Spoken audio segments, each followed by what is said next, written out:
बोलो, वो पर्दा थोड़ा लगा दो बाबू, खिड़की वाला जो है, पूरा पूरा पूरा इसमें दिखाना है। ठीक है ना?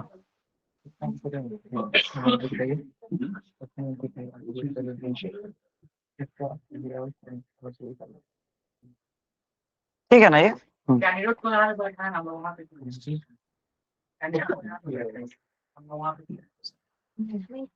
पर्दा के साथ सब हम लोग का चेहरा भी आएगा। आने को कोई बात नहीं, तुम लोग पढ़ रहे हो, ये हमारे लिए कोई ब्रॉडकास्टिंग नहीं है।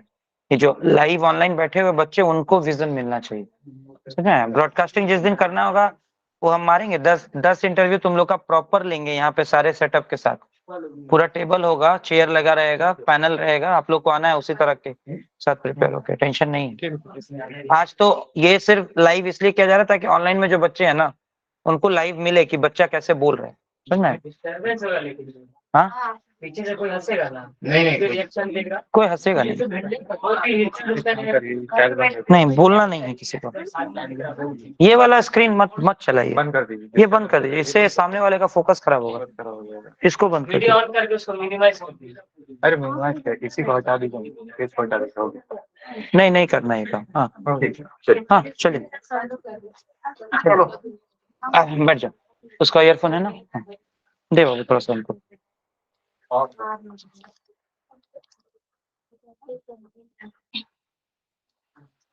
आवाज आ रही है ऑनलाइन में? जो बच्चे ऑनलाइन में हैं, आवाज आ रही है ना? चलिए, लाइव आप लोगों को दिख रहा है? जी सर। जी सर। ब्लैंक चेयर दिख रहा है ना? चलिए, आप लोगों के लिए भी एक रियल टाइम एक्सपीरियंस होगा ये। आ जाओ मुसरत, आइए।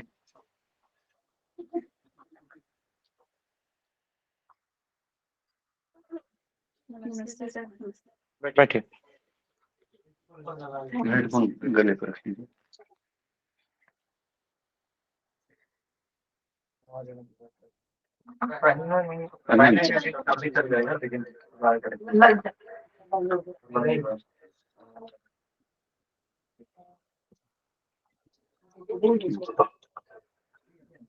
अच्छा, अपने बारे में बताइए। सर मेरा नाम मुसरत परवीन है। मैं पश्चिम बंगाल राज्य के उत्तर 24 परगना जिले के नैहट्टी क्षेत्र की निवासी हूँ। अच्छा, आपने अभी नैहट्टी क्षेत्र का जिक्र किया, तो जहाँ तक मुझे पता है, नैहट्टी क्षेत्र का कुछ विशेष स्थान है हमारे इतिहास में। आजादी के पहले और आजादी के बाद में भी काफी महत्वपूर्ण स्थान रहे। तो आपको क्या पता है, क्या क्या ऐतिहासिक घटनाएं आप नैहट्टी से जोड़ कर देखती हैं?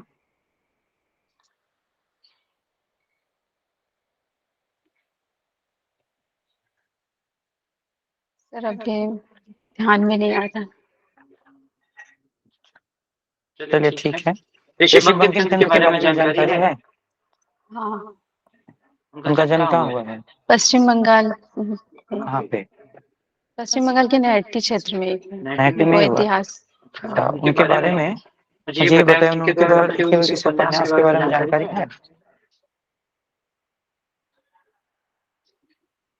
है आपको? सर अभी ध्यान में नहीं आ रहा है। अभी ध्यान में नहीं। चलिए ठीक है। अच्छा, मुझे ये बताइए,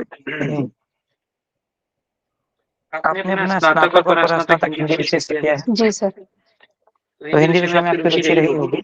जी सर।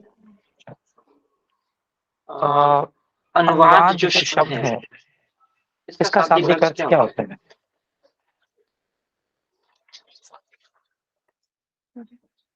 अनुवाद का क्या मतलब है? अनुवाद का मतलब होता है स्रोत भाषा से लक्ष्य भाषा में, स्रोत भाषा में दिए गए शब्दों को लक्ष्य भाषा में परिवर्तन करना। ये तो अनुवाद की प्रक्रिया है। अनुवाद शब्द का क्या है?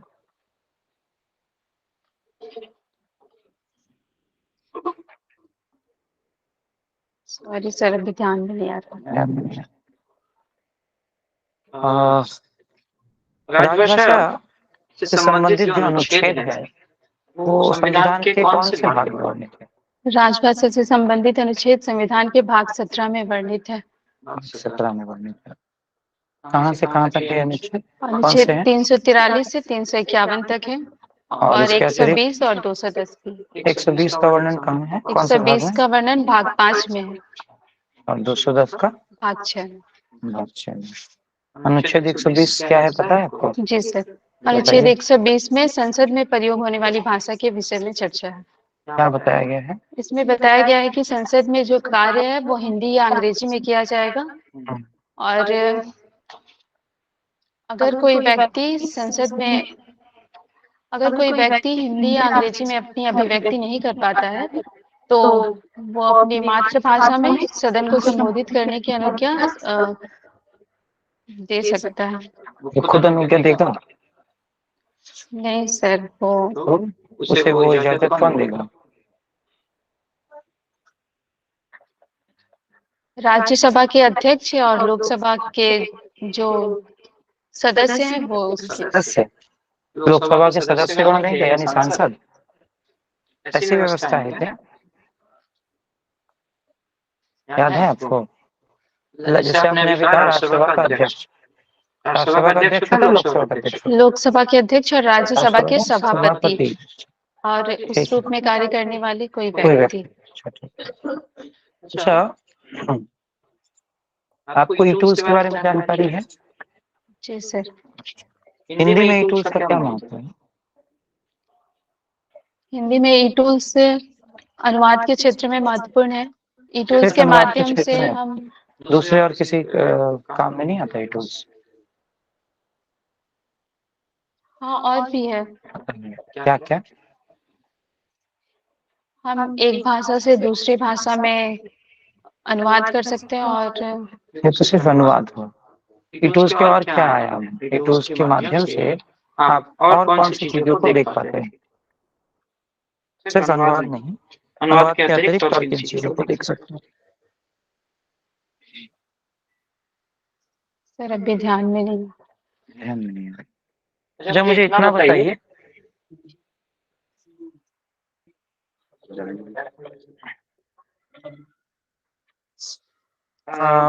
हिंदी में प्रयोग किए जाने वाले दो ई टूल्स का नाम बताइए। मंत्र राजभाषा है और श्रुत्य लेखन। श्रुति लेखन, आपने श्रुति लेखन बोला, ये किस काम में आता है? श्रुत्य लेखन एक भाषा में सुनकर दूसरे भाषा में उसको लिखता है। ये अनुवाद टूल है?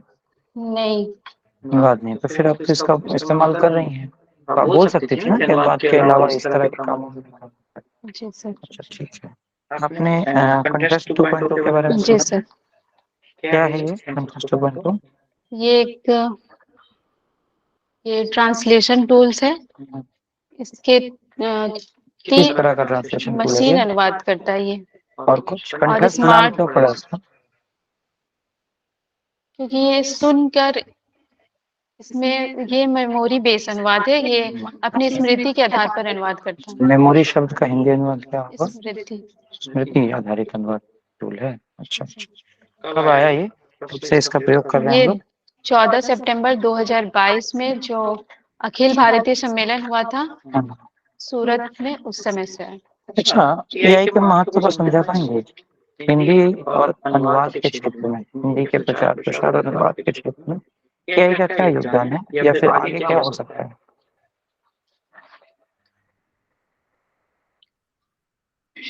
सर एआई एक कृत्रिम बौद्धिमत्ता शक्ति रखती है, वो मशीन है, उसमें इंसान वाली बुद्धि होती है। गुणवत्ता ले आते हैं। अनुवाद में हमारे जैसी सोच समझ, हमारी भावनाओं को जोड़ देते हैं। जी सर। अच्छा अच्छा, ठीक है। अच्छा, संकल्प कब पारित हुआ? संकल्प 18 जनवरी 1968 को। कितने खंड हैं इसमें? 4। प्रथम खंड क्या कहता है? प्रथम खंड में 343 के अनुसार हिंदी संघ की राज्य भाषा होगी, और इसमें हिंदी के प्रचार के लिए अनुच्छेद 351 के अनुसार हिंदी का विकास के बारे में बताया गया है। और इसके बारे में बताइए, विकास को सुनिश्चित किया गया। जी सर, विकास को सुनिश्चित किया गया है, और भारत सरकार द्वारा एक वार्षिक कार्यक्रम रिपोर्ट तैयार करने के बारे में कहा गया है। अच्छा, वार्षिक कार्यक्रम रिपोर्ट तैयार करने की जो बात है, और जो तिमाही पत्रिकाएं निकलती हैं, छमाही पत्रिकाएं निकलती हैं, और तिमाही रिपोर्ट होता है, जिसको QPR बोलते हैं, दोनों में क्या अंतर है? वार्षिक मूल्यांकन रिपोर्ट और क्वार्टरली प्रोग्रेस रिपोर्ट, दोनों में क्या अंतर है? सर तिमाही में 3 महीने में जो भी मूल्यांकन। हाँ, और वार्षिक में पूरे वर्ष भर तो का दोनों मूल्यांकन। अलग अलग मूल्यांकन है ना, एक ही का? एक ही का है, बस वो कम अवधि के लिए है और ये पूरे साल भर के लिए। मतलब आप तिमाही 4 बार करेंगे और फिर एक बार वार्षिक करेंगे, ऐसा है? जी सर। ऐसा तो नहीं है, वही तिमाही रिपोर्ट को पंच किया जाता है वार्षिक रिपोर्ट के लिए। अच्छा, मुझे संघ की राजभाषा नीति बस एक लाइन में समझाएंगे। अगर मैं आपसे बोलूंगी संघ की राजभाषा नीति को एक पंक्ति में बैठ जाएगी, तो वो क्या होगा? संघ की राजभाषा नीति, और इसमें बताया गया कि संघ की भाषा हिंदी और लिपि देवनागरी है और इसके अंकों का रूप भारतीय अंकों का अंतर्राष्ट्रीय रूप है। ये संघ की राजभाषा नीति है, ये कि संघ की भाषा बता रही है। आप कहीं ना कहीं अनुच्छेद 343 की चर्चा कर रही हैं, खंड 1 की, जी सर। है ना? मैं आपसे पूछ रहा हूँ संघ की राजभाषा नीति क्या है? संघ की राजभाषा की नीति यही है कि हिंदी का विकास करना और हिंदी का कार्यान्वयन करना। अच्छा, भारत इतना बड़ा देश है, इतनी सारी भाषाएं हैं, 8वीं अनुसूची में हम अभी वर्तमान रूप में कितनी भाषाओं को स्वीकार करते हैं? 22 भाषा थी। शुरुआती तौर पर कितनी भाषाएं थी? 14 भाषाएं थी। सबसे पहली कौन सी भाषा को जोड़ा गया? सबसे पहले सिंधी भाषा को जोड़ा गया। अच्छा, किसी भाषा को जोड़ने का 8वीं अनुसूची में क्या प्रावधान है? कैसे जोड़ा जाता है 8वीं अनुसूची में कोई भाषा? इसके लिए क्या करना पड़ता है? सर ये नहीं पता। किसी का हस्तक्षेप है क्या? भाषा को 8वीं अनुसूची का हिस्सा बनाने में किसका हस्तक्षेप होता है? भारतीय संस्कृति की। चलिए ठीक है। अच्छा, हिंदी के प्रचार के लिए 12 प्र की संकल्पना की गई है। जी सर। ठीक है, जिसमें से कुछ प्र आप मुझे बताइए क्या है?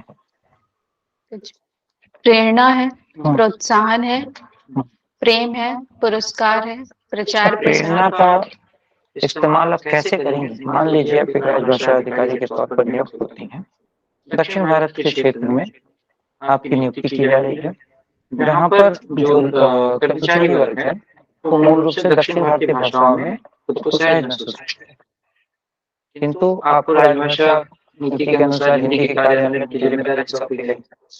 आपको ये सुनिश्चित करना है कि कार्यालय का कामकाज हिंदी में हो।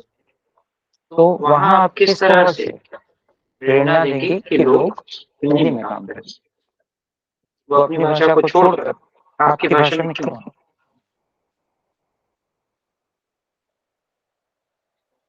सर वहाँ के लोगों को पहले तो वहाँ पे कुछ लोगों को तो हिंदी का ज्ञान होगा ही।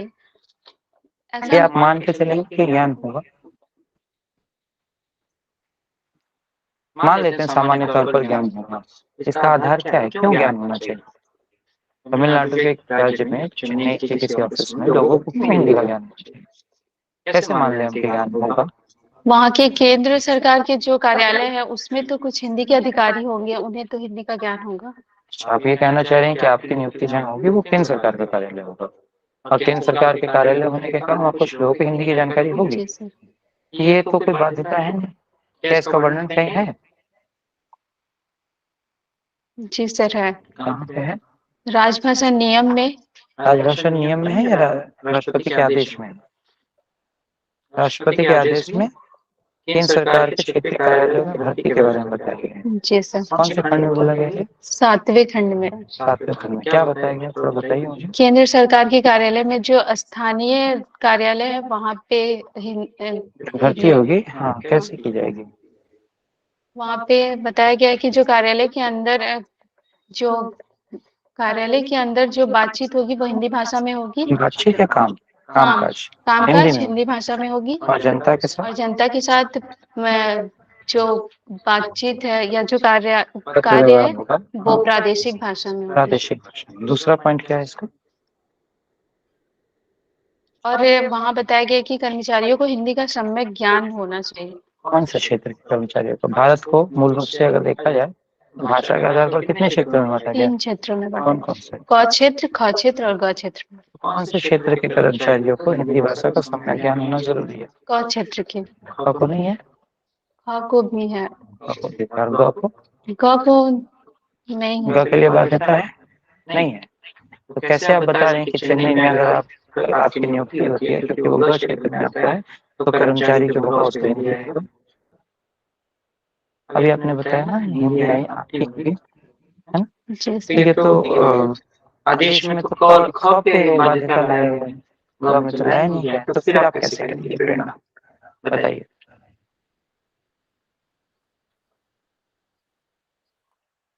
सर, इसका उत्तर अभी नहीं दे पा रही। हिंदी में आपकी रुचि है? जी सर। अच्छा, 2 उपन्यासकारों का नाम बताइए। प्रेमचंद। प्रेमचंद को तो हम कहानीकार के तौर पे ज्यादा देखते हैं। सर, वो उपन्यास भी लिखे हैं। कौन से? गोदान, सेवा सदन। सेवा सदन के मुख्य पात्र कौन कौन से हैं? सर, अभी ध्यान में नहीं है। गोदान के मुख्य पात्रों के बारे में बताइए। धनिया है, होरी है। अच्छा, पूरे उपन्यास में होरी की कौन सी पंक्ति आपको सबसे ज्यादा आकर्षित करती है और उसका स्वभाव कैसा है?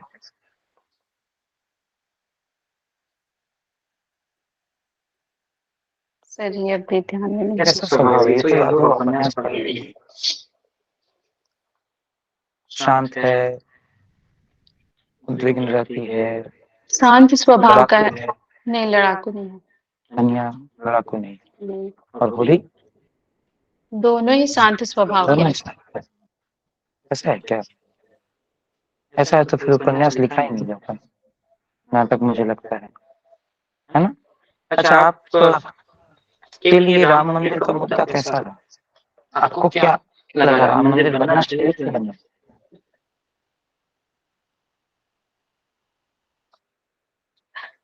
बनना चाहिए था सर। बनना चाहिए था। आप समर्थन करती हैं? जी सर। कैसे समर्थन करते हैं? मुझे 2 बिंदु बताइए कि क्यों बनना चाहिए।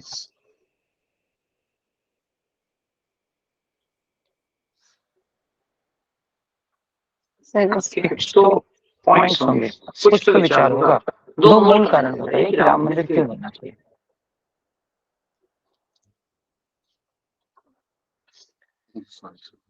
अच्छा, चलिए इस बारे में आप नहीं बता सकती हैं। मुझे ये बताइए, अभी हाल फिलहाल में कुछ भारत रत्नों की घोषणा हुई है 2 दिन पहले,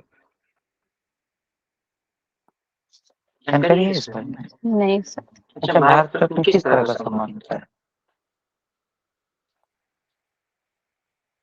इसके कोई बारे में जानकारी है? भारत रत्न के बारे में सुना है? जी सर। कैसा मेडल होता है इसमें? क्या किस तरह की आकृति होती है? सर, इसके बारे में देखा नहीं है कभी? नहीं सुना है। चलिए, ठीक है। अच्छा, हिंदी में कामकाज करने के लिए संविधान आपको जो छूट देगी, इसके बदले में आप अपनी सेवाएं क्या अखिल भारतीय स्तर पर दे पाएंगी एक महिला होने के नाते? आपको ऐसा नहीं लगता कि महिलाओं के लिए अखिल भारतीय सेवाओं में जाना दोहरी जिम्मेदारी का पालन करना होता है?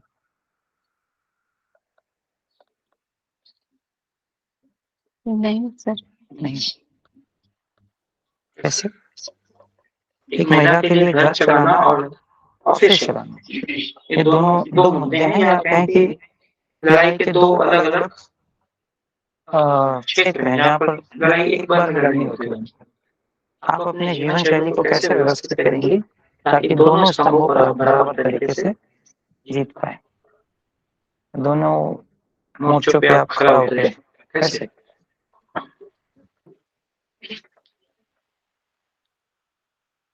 नहीं। चलिए, धन्यवाद। आ जाओ। जी सर। सर, ये मेरा पहला साक्षात्कार है, इससे पहले मैंने कभी साक्षात्कार नहीं दिया, इसलिए। जी सर।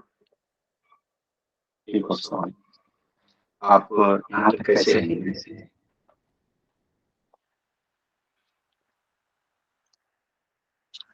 पढ़ाई करके। नहीं, बात सही है। मेरा उत्तर इसके साथ है, पढ़ाई कर। आप यहाँ तक कैसे आए हैं तो पढ़ाई करके आए हैं।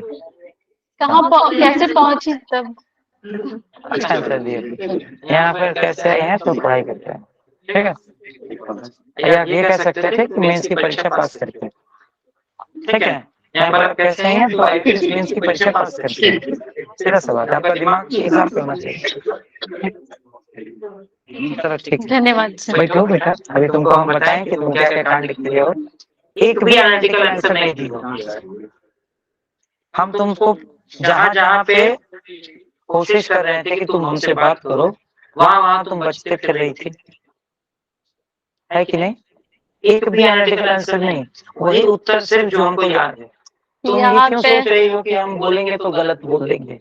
अरे क्या साक्षात्कार का मतलब होता है बातचीत करने आए, पहले रिलैक्स हो जाओ। हमसे बात करिए, आराम से बात मैंने करिए। लिखा है, पहले ही लिखा है, stammering, finger scratching, body language. नहीं तो मुद्दा ही है। नहीं ठीक है, पहला मेरे साथ अभ्यास है तो अभ्यास में सुधार होगा। पहली बात। दूसरी बात, एनालिटिकल आंसर सब डक दिए, सब टोटल एक आधा क्वेश्चन छोड़ते हैं, मान लिया जाए, जिसकी जानकारी आपको बिल्कुल नहीं है। सारे आप राम मंदिर क्यों बना, इसको डक करने वाले तुमको कैसा लगा? अच्छा लगा था। अच्छा लगा था? क्यों अच्छा लगा? क्यों अच्छा लगा था? फ्रैंकली बताना। हाँ, राम को मानना हिंदू धर्म का प्रतीक है कि राम को मानना राम को मानना होता है? राम को मानना होता है। ये हिंदू धर्म का कोई वो नहीं है, ये धर्मगत नहीं है, सांस्कृतिक प्रवृत्ति है। राम हमारे सांस्कृतिक चिन्ह है, धार्मिक चिन्ह तो बाद में बने।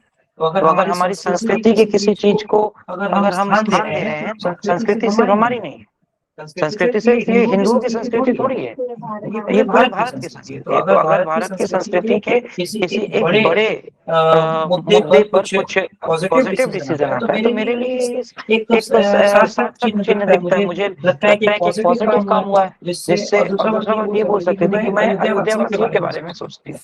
जब अयोध्या में राम मंदिर का निर्माण हुआ तो मुझे ऐसा लगता है कि वहां पर जो अर्थव्यवस्था थी वो पहले की तुलना में ज्यादा तेज गति से चलेगी। तो वहां पर सिर्फ हिंदू नहीं है, वहां पर जो ज्यादातर लोग हैं, क्योंकि वहां पर बाबरी मस्जिद थी, तो वहां पर जनसंख्या जो है वो अभी भी मुस्लिम जनसंख्या वहां पे रहती है। अगर मेरा व्यक्तिगत मत ये है, तो अगर वहाँ राम मंदिर बनता है तो सिर्फ हिंदुओं के लिए नहीं बनता, वो वहाँ रहने वाले मुसलमानों के लिए भी राम मंदिर का निर्माण हुआ है। अगर किसी के दुकान से एक चॉकलेट बिकेगा तो उनके दुकान से भी बिस्किट बिकेगा। तो इससे क्या है, उनके घर में भी चूल्हा जलेगा। तो हमारे समाज को सबसे बड़ी जरूरत एक आर्थिक सपोर्ट की है। और अगर एक मंदिर या एक मस्जिद बनकर किसी को अर्थव्यवस्था में सपोर्ट दे सकता है, किसी के पेट की रोटी बन सकता है, तो वो हमारे लिए स्वागत का विषय है।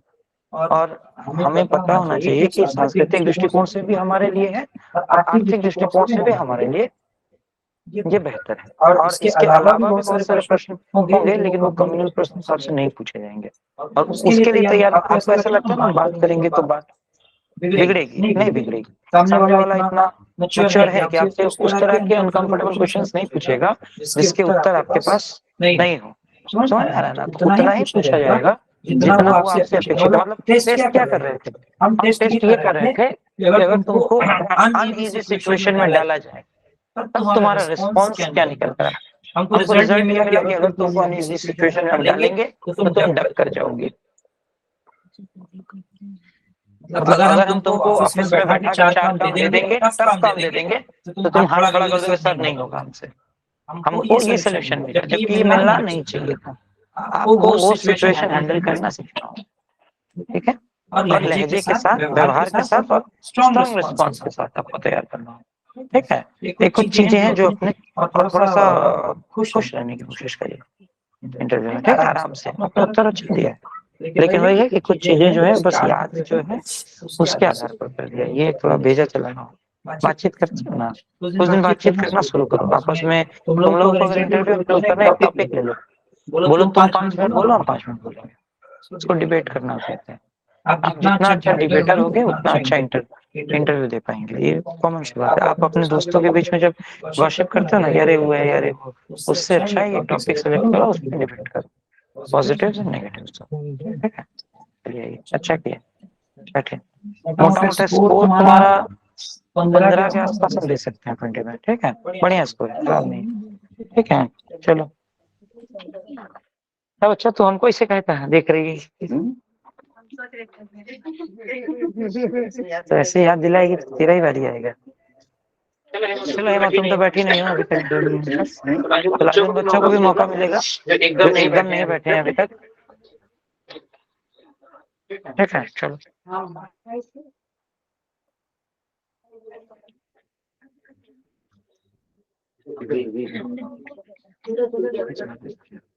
आवाज थोड़ा सा ऐसे चला ऐसे ऑन करो तुम,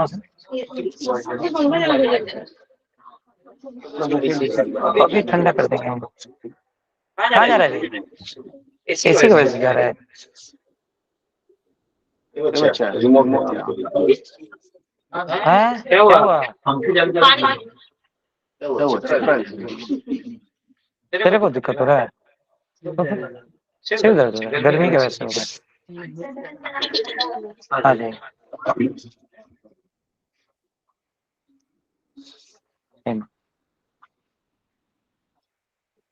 चलो दूध तो काल खा जाएंगे, नहीं लगा इसको, हम वेट कर रहा हूँ भाई। क्या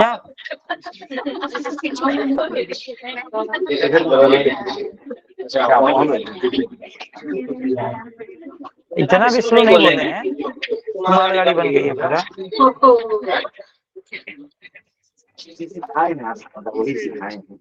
मैं अंदर आ सकती हूँ? हाँ आ जाइए।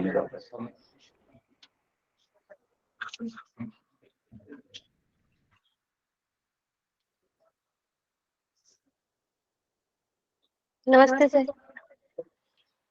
Yes.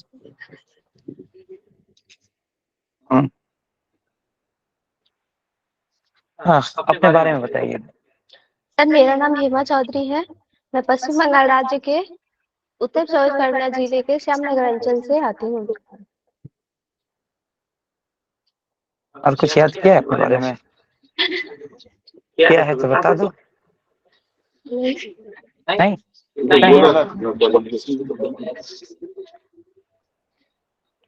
मेरा कहने का सार ये है कि याद करना क्यों अपने बारे में, तुम लोग को एक बार समझ में नहीं आता है। अब हम कोशिश करेंगे कि इंटरव्यू के बाद बोले तुम लोग, चलो बात हम बीच में अब टोकेंगे नहीं, वो गुस्सा आ जाता है इस तरह का सुनते ही, पता है। हम तो आओ, आ जाओ। सर मैं अंदर आ सकती हूँ?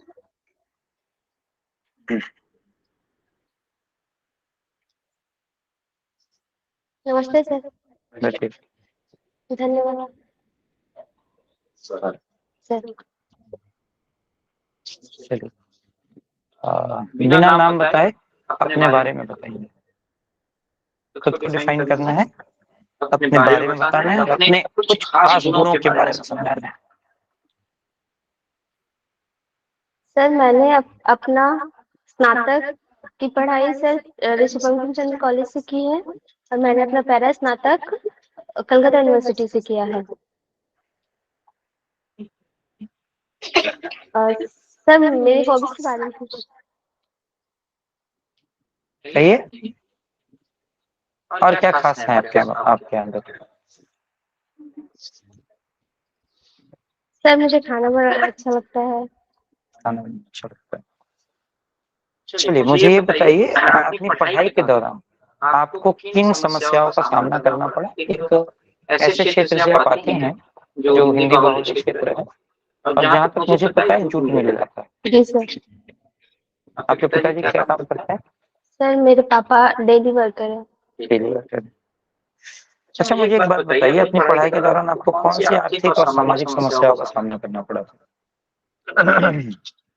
सर जब मुझे आर्थिक समस्याओं का सामना करना पड़ा सर, तो मैंने ट्यूशन पढ़ाना शुरू कर दिया था। ट्यूशन पढ़ाती? कौन से क्लास के बच्चों को पढ़ाती सर हैं? छोटे बच्चों को पढ़ाते हैं सर। छोटे बच्चों को पढ़ाती हैं, हिंदी मीडियम या English medium? Sir Hindi medium English medium से दोनों पढ़ाए। अच्छा मुझे ये बताइए,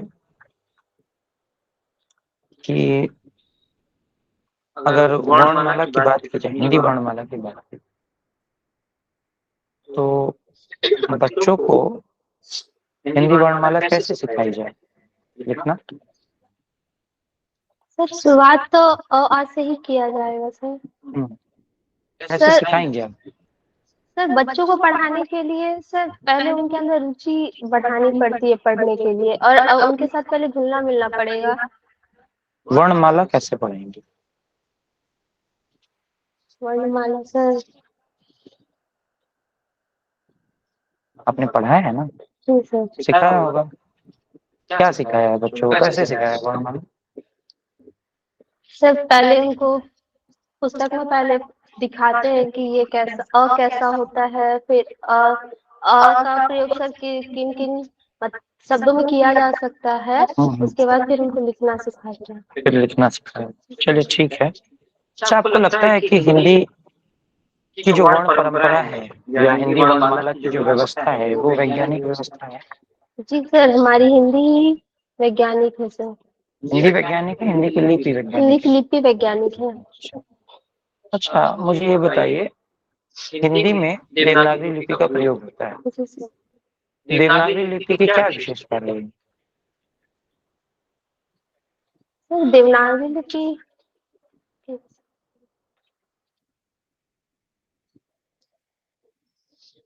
दो विशेषता बताइए देवनागरी लिपि की। सर देवनागरी लिपि पूर्ण रूप से वैज्ञानिक लिपि है सर। क्यों है, वही मैं पूछ रहा हूँ आपसे। क्योंकि सर उसमें हम जो बोलते हैं सर वही लिखा जाता है। जैसे जैसे सर उसमें अन और सर उसकी जितनी भी मात्राएं हैं सर वो सभी अपना अपना मतलब रूप उनका लिखने के क्रम में उनका रूप सुनिश्चित होता है। इसके अलावा कुछ और?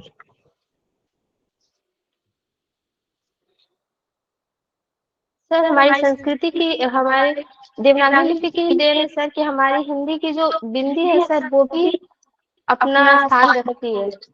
जैसे अगर सर हम उदाहरण के रूप में अगर हम चिंता वर्ड को ले लेते हैं, शब्द को ले रहे हैं सर, तो अगर चिंता में से अगर बिंदी को हटा दिया जाए तो वो चिता के समान हो जा रही है। तो सर यहाँ हमारी ये उत्तर आपको नहीं लगता कहीं और का है? ये कुछ मैंने आपसे पूछा वैज्ञानिक का बताइए, आप मुझे उदाहरण दे रही हैं कि इसमें ऐसा होता है। वैज्ञानिकता क्या है? सर अभी मुझे सीधे याद शब्दों में नहीं आ रहा है। याद नहीं आ रहा, चलिए ठीक है। अच्छा, शास्त्रीय भाषाओं के बारे में जानकारी है? जी सर। कितनी है शास्त्रीय भाषाओं की संख्या? सच है कौन सी? सर, तमिल, तेलुगु, संस्कृत और और तमिल तेलुगु संस्कृत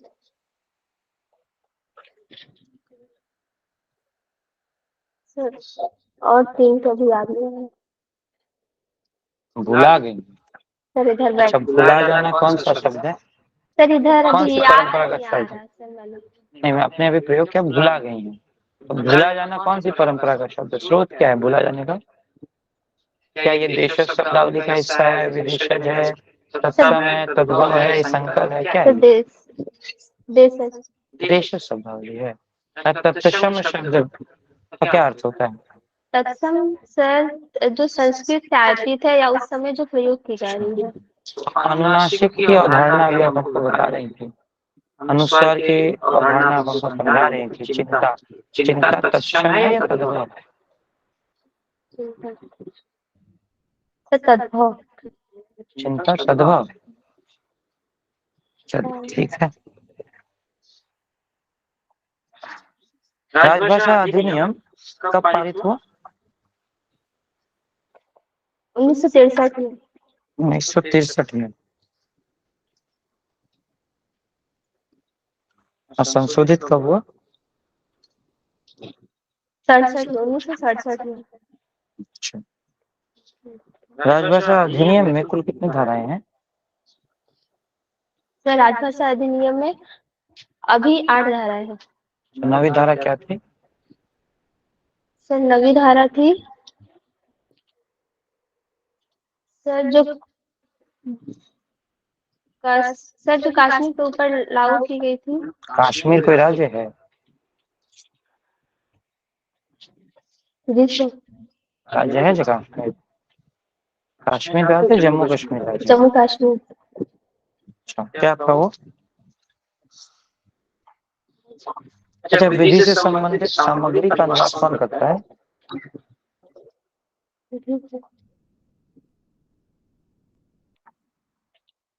विधायी आयोग की स्थापना बताइए, कब हुई? सर 1955। 55 में। चलिए, राजभाषा से संबंधित पहला आयोग कब बना था?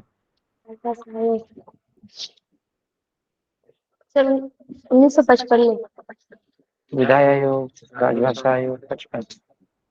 चलिए ठीक है। मुझे ये बताइए, कच्छ क्षेत्र में कुल कितने राज्य हैं? कच्छ क्षेत्र में सर 9 राज्य हैं हाँ, और 2 केंद्र शासित प्रदेश। कौन कौन से? सर हिमाचल प्रदेश, उत्तराखंड, उत्तर प्रदेश, मध्य प्रदेश, छत्तीसगढ़, बिहार, झारखंड, राजस्थान, हरियाणा और 2 केंद्र शासित प्रदेश दिल्ली और अंडमान निकोबार। अंडमान निकोबार कच्छ क्षेत्र में क्यों है? सर कच्छ क्षेत्र में कच्छ क्योंकि वहाँ की भाषा हिंदी है। अंडमान निकोबार की भाषा हिंदी है। अच्छा, पूरे देश को अगर देखा जाए, राजभाषा विभाग ने पूरे देश को कितने क्षेत्रों में बांट दिया है? सर 3 क्षेत्रों में। 3 क्षेत्रों में, 8 क्षेत्रों में। हाँ सर 8 क्षेत्रों में। पश्चिम बंगाल कौन से क्षेत्र में आता है? अच्छा, पहला विश्व हिंदी सम्मेलन कब हुआ? अच्छा,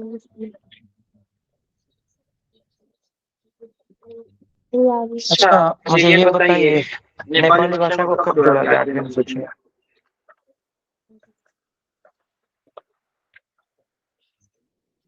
सर 71वां संविधान संशोधन में। वर्ष कौन सा था?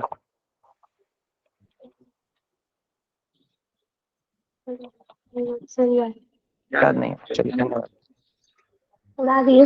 नहीं, ये इतना ना तुमको पकड़ के अभी हम सारा ऑब्जेक्टिव क्वेश्चन ड्रॉप किए, एक भी ऑब्जेक्टिव रिवीजन नहीं याद बता, पूरा पढ़ा है वो, एक भी क्वेश्चन हम सिलेबस के बाहर से नहीं पूछे।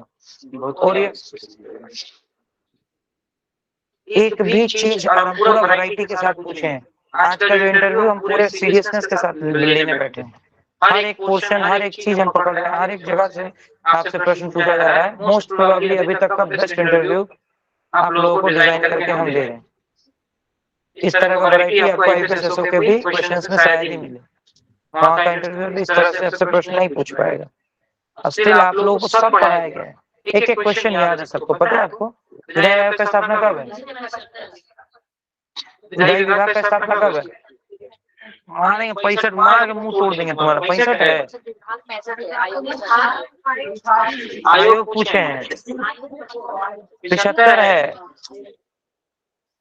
विभाग नहीं पूछे हैं। इसके बाद और क्या पूछे तुमसे? नमक याद है? नेपाली को जोड़ा गया, कौन सा संविधान संशोधन से जोड़ा गया? 71वां। वर्ष कौन सा है? 92। क्यों नहीं? अरे संविधान संशोधन याद नहीं है, क्या याद किया फिर तुम?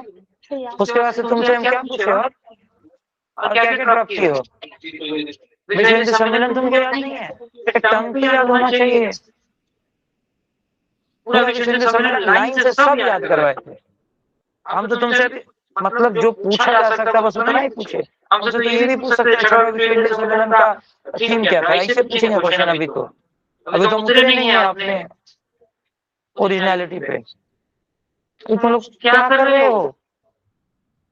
सीट खराब करना है? कॉपी कहाँ है तुम्हारा राजभाषा का? कब रिवाइज होगा?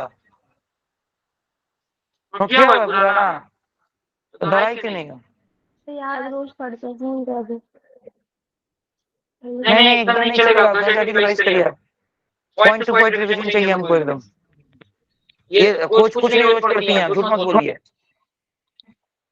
नहीं, आप आईबीपीएस का सिलेक्शन लेने जा रही हैं, अभी 5 हो जाएंगी, जाना पड़ेगा इंटरव्यू में। इस अवस्था में इंटरव्यू देने जाएंगे? बैठा के याद करवाया बैठा के याद करवाया गया है सब कुछ ये सब। अभी ये हो गया था हमने पता है आपको? पता है आपको? ये सारा बैठा ये के सारा याद बैठा के याद कराया गया, यहाँ पे बैठा के याद करवाया गया। ये क्या ये तरीका है? क्या तरीका है? नहीं, एकदम नहीं, एकदम लापरवाही कर रही है। नहीं चलेगा। नहीं चलेगा ऐसे। हमको कल 3 दिन का 3 दिन का समय समय दे रहे हैं सभी को राजभाषा रिवाइज करने के लिए। बुधवार बुधवार तक रिवीजन हो जाना चाहिए। सरस्वती पूजा तक आप लोग का राजभाषा पूरा पूरा रिवाइज हो जाना चाहिए। कॉपी कोना कोना चप्पा चप्पा हम नहीं जानते हैं। चलिए अजमेर बोल पाएगा तुम आज? बोल पाएगा? चलो ठीक नहीं है तुम्हारा। हाँ तुम आएगा आप? थोड़ा है देखते हैं तो आप अलग इस जगह नाम तो पूछिए, कोशिश करेंगे कोशिश करेंगे क्या करेंगे।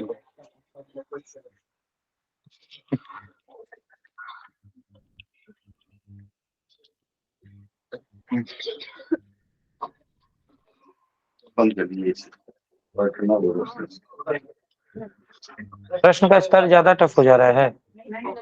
ठीक है, नॉर्मल क्या बोल रही है? ज्यादा हो जा रहा है, प्रश्न इजी है।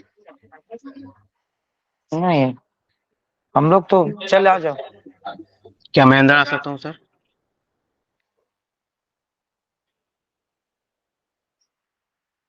नमस्ते सर। नमस्ते सर। बैठो। धन्यवाद। सर धन्यवाद सर। राजभाषा से संबंधित 2 पुरस्कार दिए जाते हैं, कौन से हैं वो? राजभाषा कीर्ति पुरस्कार और एक स्मरण नहीं हो पा रहा है सर। मुझे ये बताइए, कीर्ति पुरस्कार के लिए पात्रता है ना? जी सर। क्या पात्रता है? सर उसमें ये प्राज्ञ होना चाहिए। आगे क्या? समझ नहीं हो पा रहा है। पात्रता नहीं समझ पाए। कौन योग्य है राजभाषा कीर्ति पुरस्कार के लिए?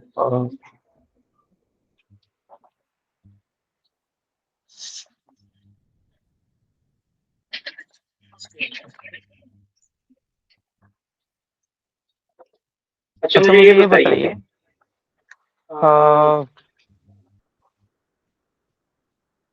लीला राजभाषा क्या है?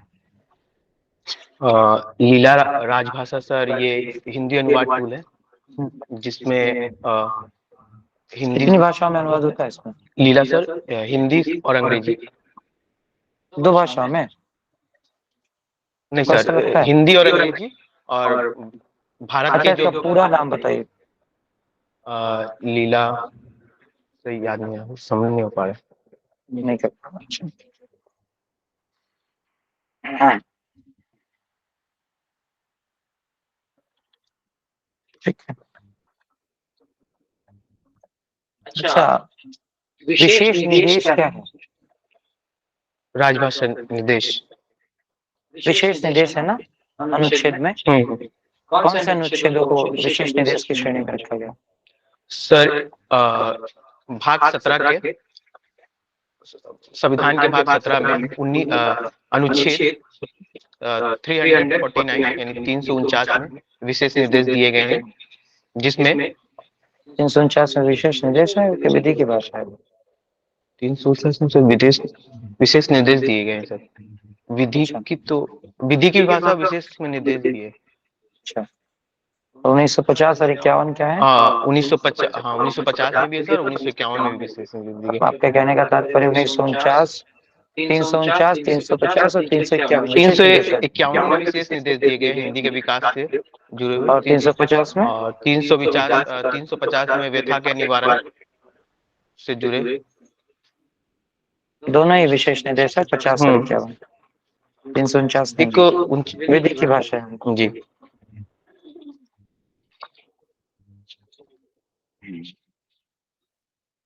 अच्छा राष्ट्रपति का आदेश कब आया है?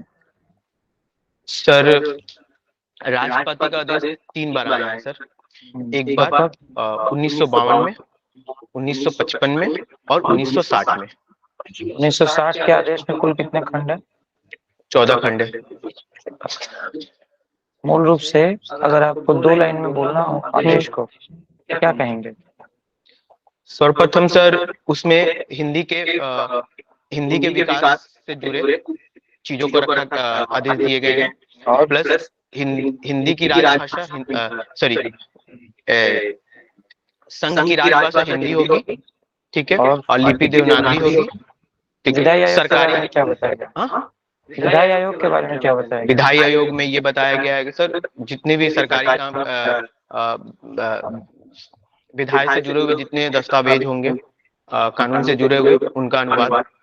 अच्छा, ठीक है। मुझे ये बताइए कि राजभाषा अधिनियम की धारा 5 क्या कहती है? क्या सर?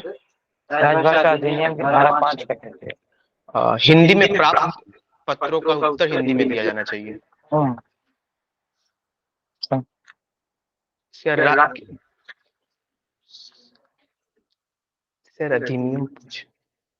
अधिनियम पूछे। राजभाषा अधिनियम की धारा 5 और राजभाषा नियम सर उसमें बताया गया है राज्य के अधिनियमों के हिंदी राज्य के अधिनियम या केंद्रीय अधिनियम? हिंदी का केंद्रीय अधिनियमों का हिंदी अनुवाद प्राधिकृत हमको लगा सर कोई नियम पूछे।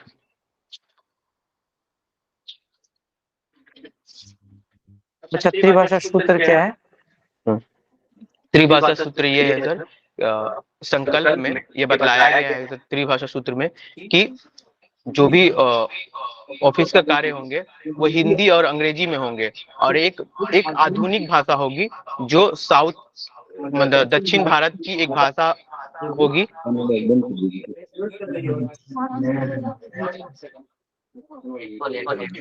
हिंदी और अंग्रेजी के साथ एक दक्षिण भारत की भाषा को रखा जाएगा। चलिए, ठीक है। अच्छा, मुझे ये बताइए कि प्रशासनिक प्रधान की जिम्मेदारी है कि वो अपने कार्यालय में हिंदी का कार्यान्वयन सुनिश्चित करे। प्रशासनिक प्रधान को ये उत्तरदायित्व तो संविधान में कहाँ प्राप्त होता है? कौन से अनुच्छेद में? कौन से अनुच्छेद में?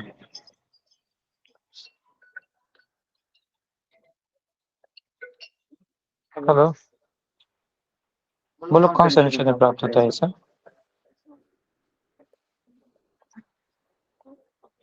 सर अनुच्छेद 351। 351 क्या है? 351 का बताएंगे? 351 में है सर कि हिंदी का विकास और प्रसार सामायिक संस्कृति की दृष्टि से होना चाहिए। और अच्छा, अनुच्छेद 344 का खंड 3 क्या कहता है? 344 अनुच्छेद 344 का खंड 3 क्या कहता है?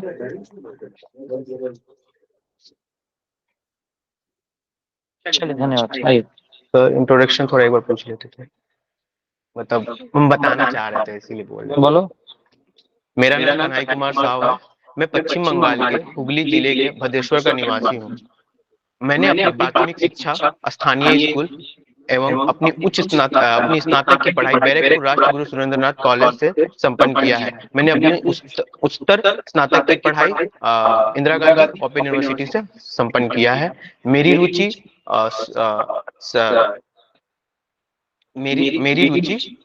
वर्तमान विषयों पर अनुच्छेद लेखन और कविताएं लिखना है। चलो, ठीक है, अच्छा है। लेकिन देख, जो अभी कुछ थोड़ा बहुत ये हो जा रहा है, याद करने की जरूरत है। तू मेरा बात सुन पहले, सब कुछ बोलेगा। मुझे ऐसे बोल दिया, मेरे को लगा तो कट गया तो मैं बोल दिया। तू बोल, सुनना सीख पहले। बोल तो रहा है, बहुत ठीक है, सुनना पड़ेगा पहले, है ना? बहुत सारी चीजें हैं जो नहीं बता पाए हो ठीक से। कॉन्सेप्ट पर वेग कॉन्सेप्ट है, सब यही लिख के रखते हैं। धुंधला है तुम्हारा। अच्छा, एक्चुअली क्या है?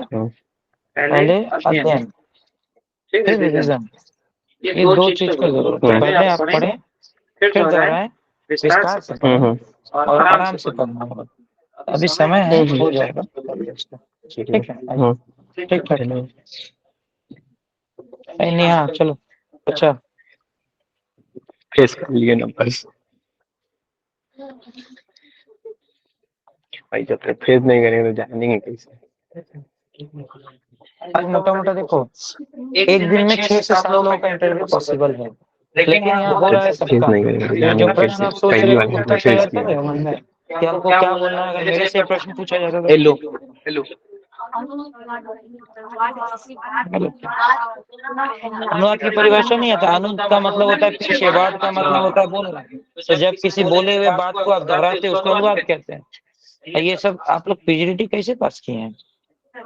पहला खंड, पहला क्वेश्चन, अनुवाद किसे कहते हैं?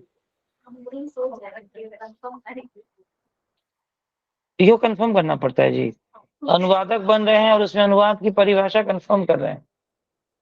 तो 5 साल से अनुवाद कर रहे हैं फिर भी नहीं मालूम है, ये क्या बात हुआ? तो लोग का ना पढ़ाई लिखाई का डेप्थ का जो स्तर है ना, मतलब आदमी दंग रह जाएगा। चलो आओ। हाँ? अरे लोग कोरोना में नहीं पास हो। आओ आओ, सुन रही हो? आज आप आ रहे आ रहे सर। आओ आओ।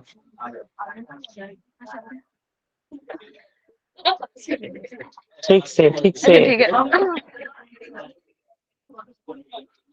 सर, क्या मैं आ सकती हूँ?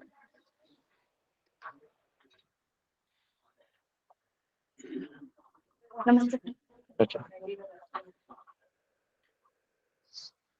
अपने बारे में बताइए। सर, मेरा नाम नेहा महतो है और मैं पश्चिम बंगाल के कांचरापाड़ा नगर से हूँ। मैंने अपना स्नातक कांचरापाड़ा कॉलेज से, परास्नातक इंदिरा गांधी मुक्त राष्ट्रीय विश्वविद्यालय से हिंदी विषय में किया है। हिंदी के अतिरिक्त और कोई विषय में रुचि है आपके? हिंदी के अतिरिक्त हाँ, बाकी विषयों में भी है।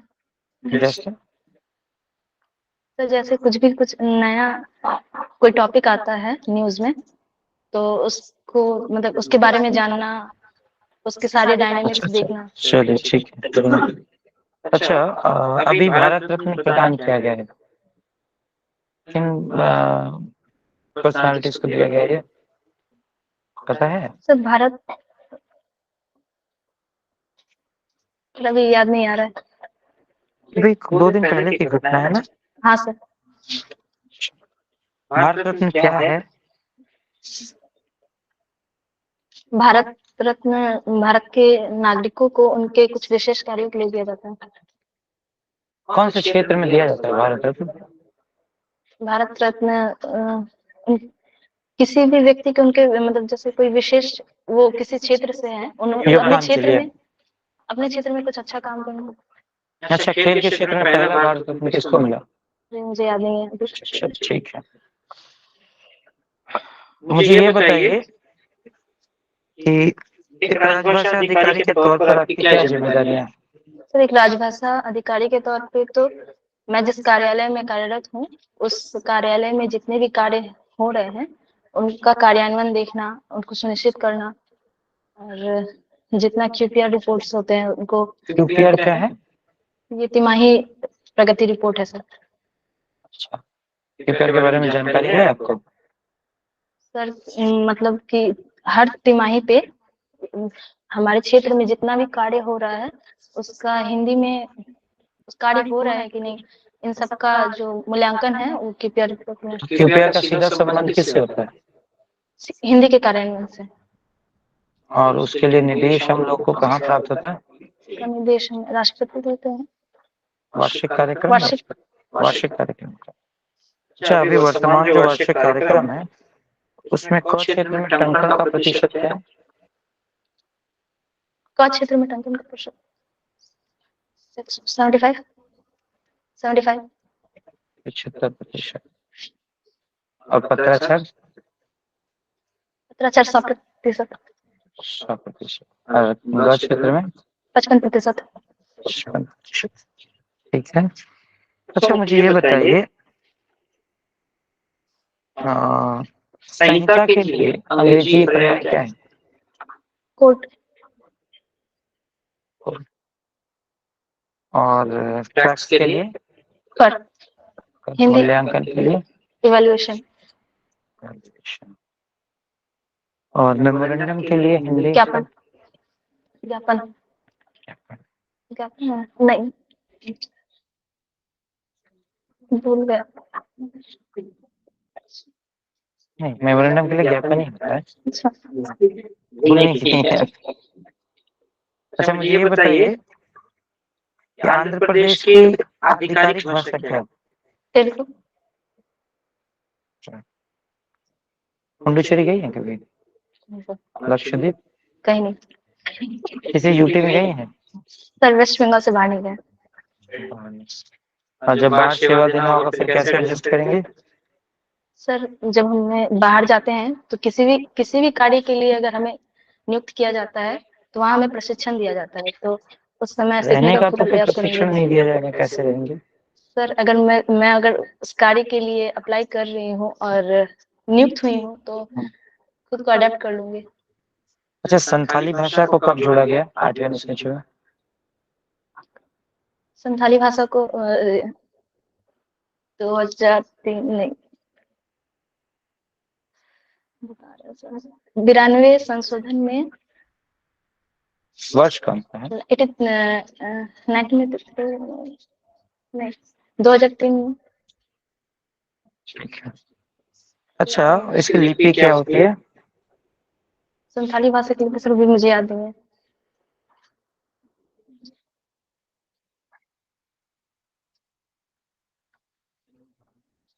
अच्छा, मुझे ये बताइए स्टैट्यूटरी और नॉन स्टैट्यूटरी बॉडीज में क्या अंतर है? सर स्टैट्यूटरी बॉडी तो वो केंद्र के अंतर्गत आता है। आपकी आवाज सुनने के लिए मुझे माइक ईयरफोन लगाना पड़ रहा है। सर अभी मुझे याद नहीं है। आपको याद नहीं? चलिए ठीक है। अच्छा, मुझे ये बताइए 6वां विश्व हिंदी सम्मेलन का क्या महत्व है?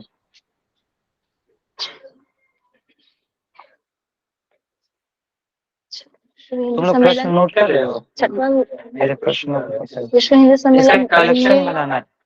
हाँ, एक कलेक्शन बनाना है इसका। बोले 6वां विश्व हिंदी सम्मेलन कहाँ हुआ विश्व था? मंच पे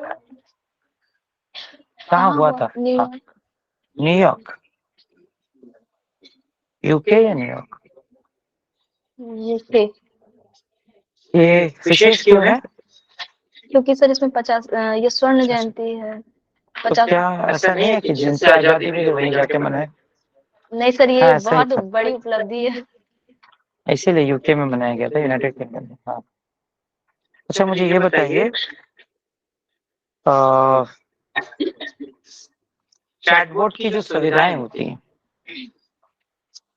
ये कैसे ग्राहकों को मदद करता है? चैटबॉट एक आधुनिक तकनीकी सुविधा है जो अनुवाद के क्षेत्र में बहुत बड़ा रेवोल्यूशन लाता है। और चैटबॉट अनुवाद करता है? नहीं सर इसके याद नहीं आ रहा है। अच्छा, राजभाषा के ऑफिशियल वेबसाइट क्या है? राजभाषा राज वेबसाइट ऑफ ऑफिशियल लैंग्वेज क्या है? राजभाषा वेबसाइट एक नाम पता है वेबसाइट का? नहीं सर वेबसाइट का नाम नहीं पता। अच्छा, मुझे ये बताइए आरबीआई एक्ट क्या है? सर मुझे नहीं पता। अच्छा, फाइनेंशियल इंक्लूजन समझती हैं? वित्तीय समावेश। वित्तीय समावेशन। अच्छा, बैंकिंग सेक्टर को सेमी अर्बन या सब अर्बन एरियाज में लेके जाना फाइनेंशियल इंक्लूजन को इम्प्रूव करता है क्या? सर वहाँ सेमी अर्बन और सब अर्बन एरियाज में बैंकिंग सेक्टर का आना बहुत जरूरी भी है क्योंकि इससे समावेशन क्या के फाइनेंशियल होता है क्या? फाइनेंशियल इंक्लूजन इससे हाँ सर होता है ये। होता है। अब बैंक है तो इंक्लूजन होगा। अच्छा ठीक है। मुझे ये बताइए वर्तमान रेपो रेट क्या है? 5 पॉइंट समथिंग का। आपकी रुचि है कुछ? सर मेरी रुचि कभी मतलब अपने लेजर टाइम्स में ड्राइंग करती हूँ, स्केचिंग। ड्राइंग करती, बहुत बढ़िया, धन्यवाद। ठीक है, थैंक यू सर। बच्ची को भले नॉलेज कम है बट लेकिन तेरा एक्सप्रेशंस और जो प्रेजेंस है वो स्ट्रांग है, तो स्कोर तुझको इंटरव्यू में अच्छा मिलेगा, एक है। दूसरा चीज ये है, क्वेश्चंस जब आ रहे थे तू मेरे सामने नहीं डर रही थी, किसी के सामने नहीं डरती है? सर क्वेश्चन आया तो बस आंसर जो आ रहा था नहीं, हम जो पूछ रहे हैं उसको ये बता, मेरे सामने नहीं डर रही हो, किसी के सामने भी ऐसे ही रहोगी?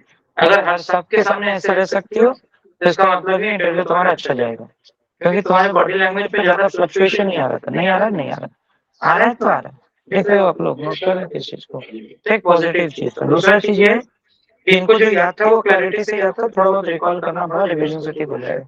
जो नहीं पता था थोड़ा देर से सोच के ना बोला करो, ठीक है? थोड़ा प्रोसेस कर लो, क्यों सकता है आ जाए, फिर बोलो कि सर क्षमा करिए, अभी मैं इसको याद नहीं कर पा रहा हूँ या नहीं कर पा रही हूँ, ठीक है? तो इतना तुरंत ना नहीं बोलना है, ठीक है? और दूसरी बात ये, बॉडी लैंग्वेज ठीक है, पोस्चर भी बढ़िया है, स्कोर अच्छा होगा, ठीक है? Thank you sir. रिवाइज करना है, हाँ, और ये बैंकिंग रिवाइज करिए, हाँ। बैंकिंग पढ़ना पड़ेगा, ठीक है? चलो, तो लड़का लोग में है तुम बच्चा, ऐसा शेर दोनों लोग, हाँ? नहीं वैसे नहीं चलेगा ना, पढ़ाना पड़ेगा, कैसे होगा? सर अमित भैया बोल रहे कि हम लेंगे।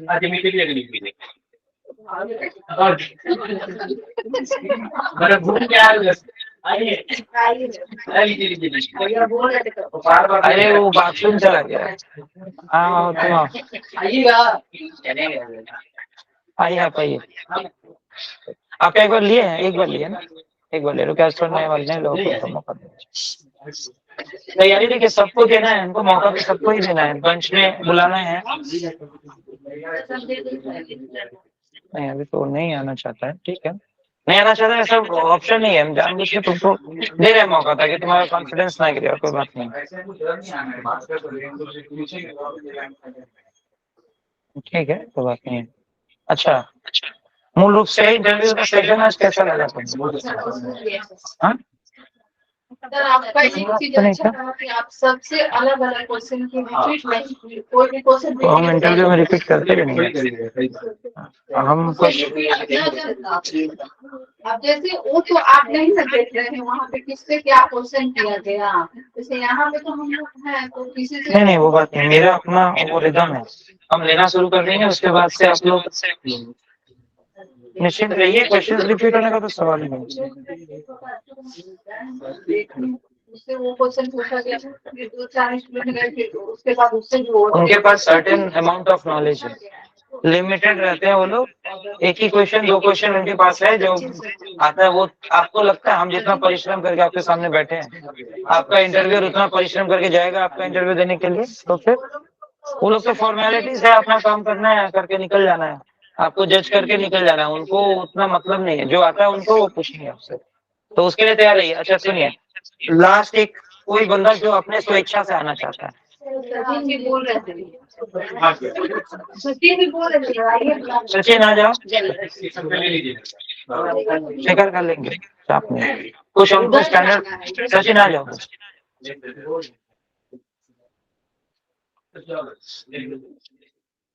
अच्छा आप लोग में से कोई आना चाहता है? सुप्रिया मुंह का छुपा दे, तुमको 3 दिन का समय दे रहा है, 3 दिन का प्रॉपर टाइम मिल रहा है। अच्छा क्या क्या पढ़ना है, एक चीज सुनो, कल हम बैंकिंग पढ़ाएंगे और जो मिस करेगा कल का क्लास वो लात खाएगा हमसे, ठीक है? याद रखिए, कल सुनिए, कल नॉर्मल आप लोगों का क्या होगा, कल इंटरव्यू नहीं होगा, कल पढ़ाया जाएगा, कल कंबाइन बुला ले सकते वाला छोड़ दे, लोग बैंकिंग नहीं है। अच्छा सुनो, कल इंडियन बैंकिंग सिस्टम पूरा, कल इंडियन बैंकिंग सिस्टम पूरा और इकोनॉमिक्स पूरा 3 बजे से शुरू करेंगे पढ़ाना, 2 घंटा हमको पहले बैंकिंग सिस्टम के लिए चाहिए और 2 घंटा इकोनॉमिक्स के लिए चाहिए। पूरा WBCS का जो मेरा सिलेबस है इकोनॉमिक्स का पूरा पढ़ा देंगे 4 घंटा में, मतलब मोटा मोटा ये नहीं कि हम लोग को जो डेप्थ चाहिए तुम लोग को मिल जाएगा, ऐसा नहीं नहीं है, लेकिन उतना जरूर मिल जाएगा। जैसे आज बैंकिंग के क्वेश्चन छूटे ना आप लोगों के, नेक्स्ट डे से बैंकिंग के क्वेश्चन छूटेंगे नहीं। अच्छा, कुछ लोगों का जिम्मेदारी होगा उसके करंट रेट्स को अपडेट कर देना। तो बच्चों तुम लोग करंट रेट्स अपडेट करने के लिए रेडी रहो। हाँ, आज हम इसको छोड़ देते हैं। आज आप लोगों को यहाँ पे कैसा लगा? वैसे मजा आया काम करके? और हाँ, आप लोग रेडी हो जाइए। कौन हमें आएंगे? 4-5 मिनट कम है, थोड़ा एंटरटेनमेंट हो जाए।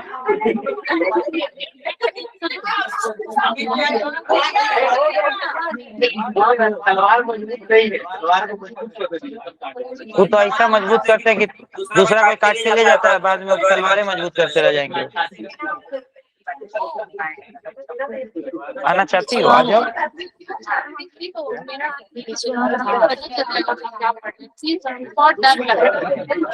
तुम्हारा कल ले लेंगे, कल 2-3 लोग का लेंगे, कल ले लेंगे। आज छोड़ ही दो तो, फिर इसका लेंगे नहीं, तुम्हारा लेंगे तो एक गुस्सा होगी, तुम्हारा लेंगे नहीं, इसका लेंगे तो हमको कपार नहीं फोड़ना है। ठीक है, छुट्टी आज, कल से लेंगे। कल पढ़ा ले पहले, उसके बाद लेंगे। अभी 3-4 दिन आप लोगों को मिल रहा है तैयारी करने के लिए, ठीक है? रेडी हो जाइए। हेलो, ठीक है, तो आज यहीं पे ऑफ कर रहे हैं 3 बजे, ठीक है? सुनो, रुक जाओ तुम लोग।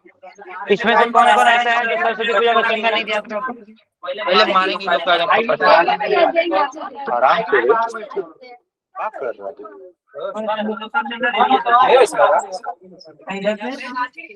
सब लोग देख लिए, तुम लोग आराम से रहो।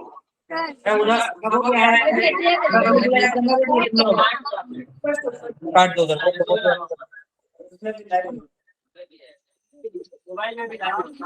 बंद कर दे।